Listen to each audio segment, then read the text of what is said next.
Good morning, everyone. Just getting ready to take a walk out in our backyard and gardens. As you can hear in the background, the birds are singing. You can actually hear the brook running. And let's head out and see what we find this morning. So here we have, as we come out the door, our hollyhocks. And we actually have them in two colors, as well as fleabane. And if you look up here, we have a paper bag. That helps to keep the wasps and hornets from coming in. So if you're having problems with wasps and hornets, try a paper bag around your door. And on this end, we have some more hollyhocks, and look how tall they're getting now. The bees love these, by the way. You can see the bees buzzing around there, maybe even hear them. And be glad when this sunflower finally puts on flowers, probably by the end of next month, because I've never seen a white sunflower, but supposedly that's what this is going to produce. And it'll look kind of funny when people walk up and see a white sunflower, perhaps for the first time, and take another step or two and see purple tomatoes. Probably wonder what we're up to. As we come around the edge, we come to our daylilies, which are very beautiful. They'll open later in the sun. Our bluebells, bird feeder. Actually have a pair of cardinals, a family of cardinals, that are being raised in the bushes across the brook. And these are our Scotia tomatoes. You can see how tall they are, and they are producing quite well. It rained last night, so I'll be a little careful where I go and what I do this morning. It's a good idea to stay out of the garden on a rainy day, because that can spread fungus among your plants. And down here we have some beautiful basil, and over at the side and along the back we actually have some nasturtiums. So tomatoes, nasturtiums, basil all grow well together, and probably go well together. They're all edible. Bluebell in that corner is actually coming up on the outside. We have some hanging baskets with some more basil and parsley, and even some strawberries.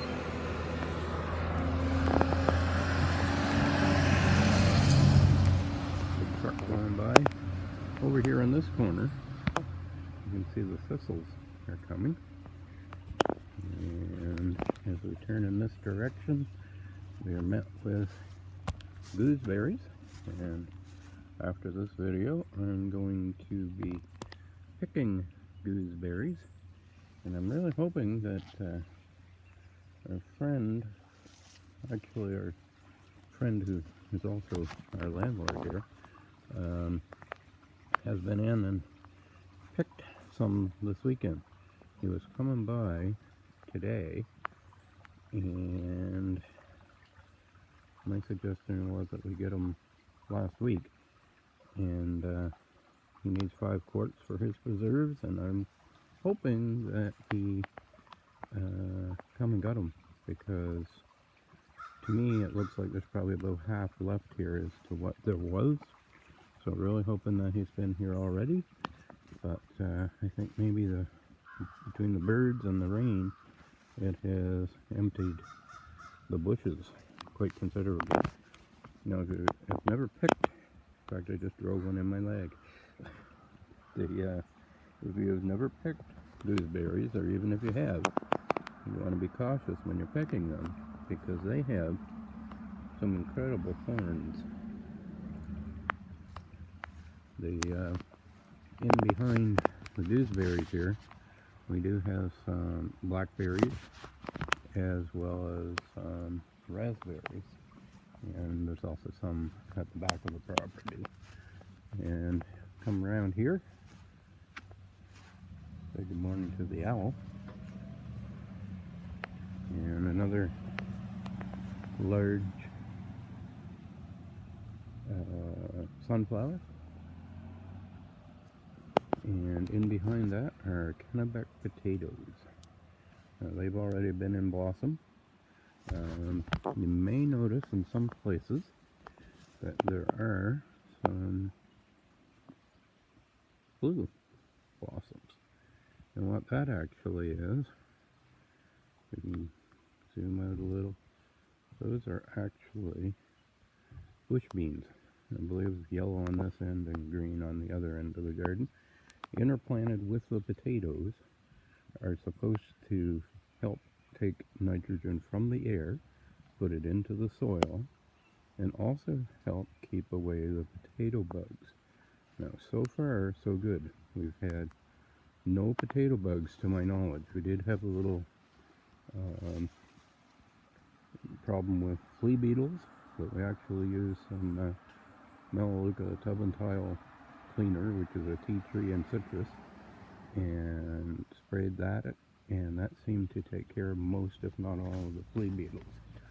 Over here, you can see that I've already taken out some of the potato plants, 4 to be exact, and from here and here also, and under those there are about 10 to 13 potatoes, small, having taken them out just a week after the blossoms disappeared, but they're doing well, and those will continue to develop. The plants, a lot of them have fallen over now. These plants were, I'll say, belly high. They producing quite well. We still have some lettuce and beets growing in this row, and then here we have our early frosties, lax in progress, and another row of early frosties. And you can see they're quite heavy set in peas and also still producing blossoms. Normally early frosties grow about 3 to 3.5 feet, and these have grown so high that they're actually, some of them starting to fall over. Some of those are reaching up to about 7 feet at this point, and we staked them with 5-foot stakes, giving them 4 feet to climb on, and probably could have gone higher, but today we'll be out and picking peas because they're definitely becoming heavy set, and the pods are finally filling out. Seems like this year part of the problem is while peas are setting their pods, there's been so little rain at the right time. It's taken them a long time to fill out, but they are filling out now, which is great. And on this end of the garden, we have our russet potatoes, which have already been in blossom. I do see some that are still sort of coming into blossom. You can also see down in there some blue blossoms, and again, those are beans interplanted with the potatoes that do seem to help keep away the potato bugs and also help fix nitrogen into the soil.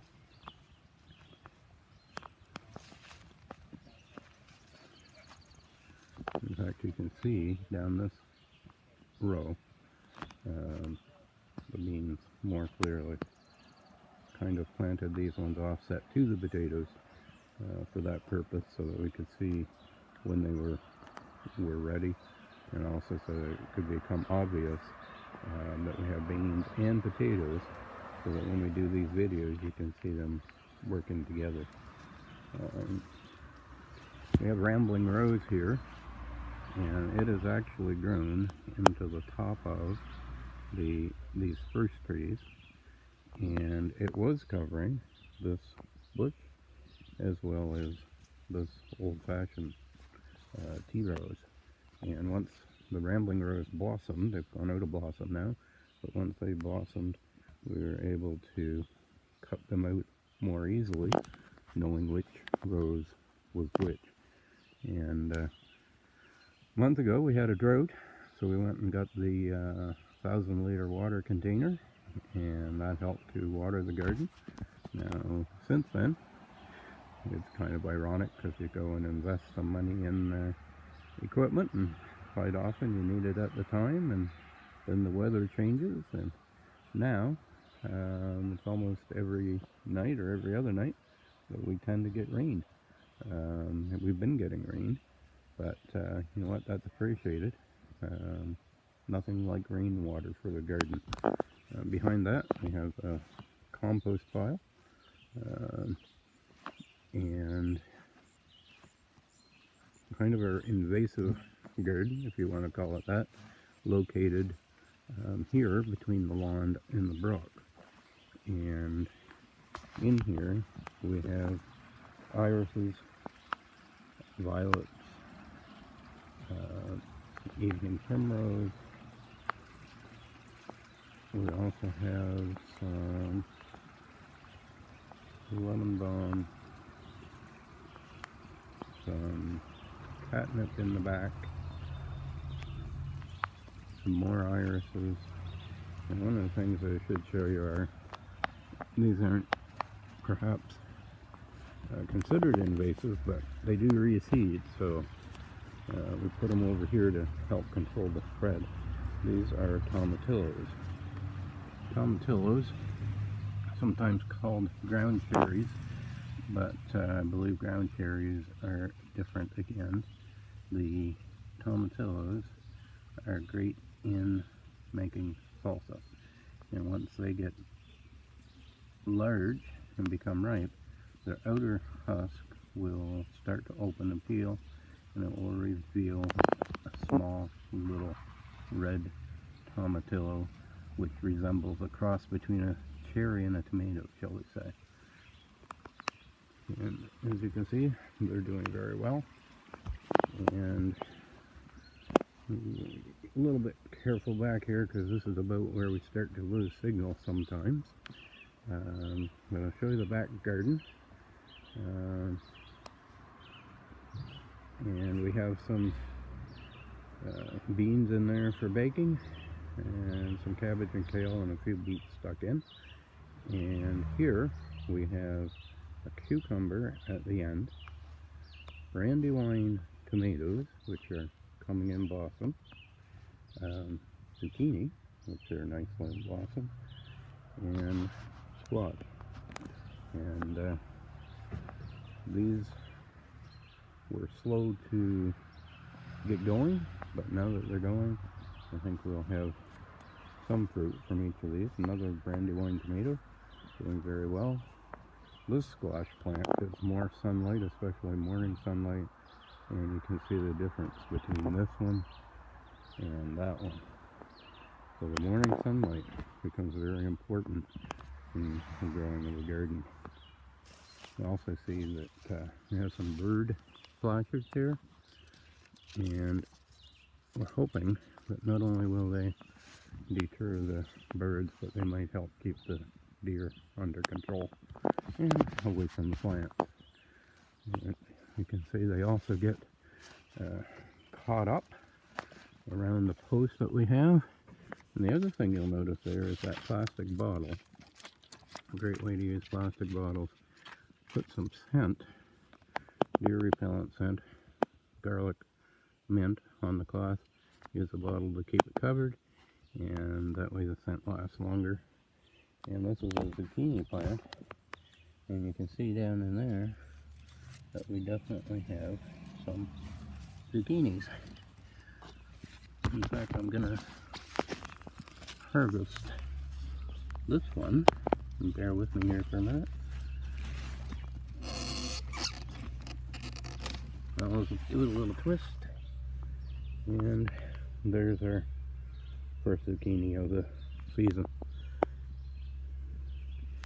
I'll take that along with a couple of green tomatoes from the first tomatoes I showed you, the scotias there by the windows of the house, and cut those up, fry them up with some eggs. I have someone you get duck eggs from, and we'll fry that up and have a good breakfast from that. Here, not sure altogether what's happened, because I see this seems to be going backwards and quite possibly has been broken off. So I'm not sure if something, perhaps an insect or something else has been in here and done a little damage, but we'll take care of that in time. This garden is getting overgrown in weeds, so it needs some work done. We have 3 tomato plants here, this one being yellow, these ones being pink. They're actually located pretty close to the road here, and you're hearing some equipment from highways. I've been told that they're moving the I believe water line, sewer line, from this side of the road to the other for some reason, and so you might hear them working in the background. This is our one and only beefsteak tomato, and because of the big beautiful maple here, it doesn't get a whole lot of sunshine, so it's taken a little longer than some of the others, but I do believe that it will start to produce some flowers, and within a month or so we should have some tomatoes. And it's got about a month to do its job, because we could possibly have frost here by early September. But I think because the full moon is around the 1st of September, we may escape that first frost and not have frost until the end of September, 1st of October, which would be nice. Another brandywine tomato, a scotia. Actually, those are both brandywine. This is a scotia. Another brandywine. A couple of other, I'm going to call them renegades. They actually look like they're going to produce very well. I'm not sure what colors these ones are. We were given these as gifts by our friend Veggie Squirrel in Barrow River, Nova Scotia, at the end of her greenhouse growing season, which we're very thankful. But I'm not sure what color of tomatoes they're going to produce. We were told at the time, but these two I've forgotten. And here we have another scotia coming into blossom, and another tomato, and here's our Seven Sisters garden with corn, squash, and beans, and you can see those scarlet runner beans starting to go up. We put the trellis, a friend gave us their old trellis, and we thought we'd stick it in there. In a true Three Sisters garden, the beans would be climbing the corn, but we're kind of late getting the corn in, and actually we're late setting this garden up, so we'll wait and see what happens, and we figured that having the trellis would give us some extra space for the beans to climb because they grow faster. So that brings us back around to almost where we started, but we do have here in the middle flowering cabbage, which we've never grown before, but my partner Denise started. And we also have an eggplant, which should be interesting to see how that fares and if it blossoms or produces. If you see our truck on the road, be sure to say hello, and if you need help with appointments, chores, gardening, errands, shopping, and more, it says, need help, hire us. And you can find more information online at yourchoreboys.com, or also online at on our Facebook page. So, with that, I'll bid you one and all great day, and say ciao for now.